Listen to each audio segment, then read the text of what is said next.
Impossible de ne pas les remarquer dans la baie de la Baule. Reconnaissables entre tous avec leur célèbre coque noire, ce jour-là, Penwick 3 et Penwick 6, tout juste arrivés de Lorient, leur port d'attache, embarquent une vingtaine de jeunes gens. Il y a pas mal de petits obstacles, on va dire, sur le pont, on peut trébucher, etc. Donc pas se déplacer trop vite et toujours garder une main pour le bateau pour se tenir, parce que ça va bouger un petit peu. Très peu ont déjà navigué, encore moins sur un bateau aussi chargé d'histoire. Penwick 6 sera le dernier voilier de la série. Éric Tabarly le fait construire en 1973, un bateau de course de 22 mètres accueillant 14 équipiers. Le marin vise alors la première Whitbread, la course autour du monde en équipage.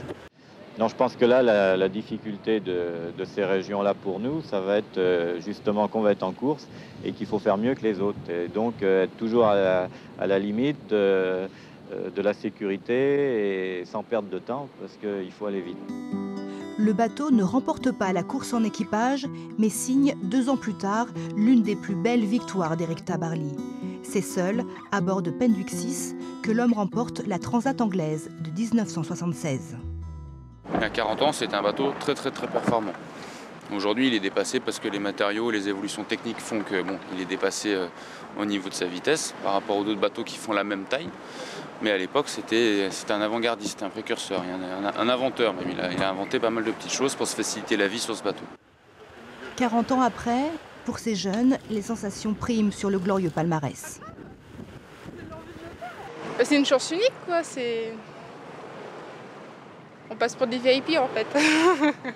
Ils viennent plutôt chercher, on va dire, des sensations, le plaisir d'être sur l'eau, le plaisir d'être encore une fois sur des bateaux mythiques, même s'ils n'en connaissent pas l'histoire précise.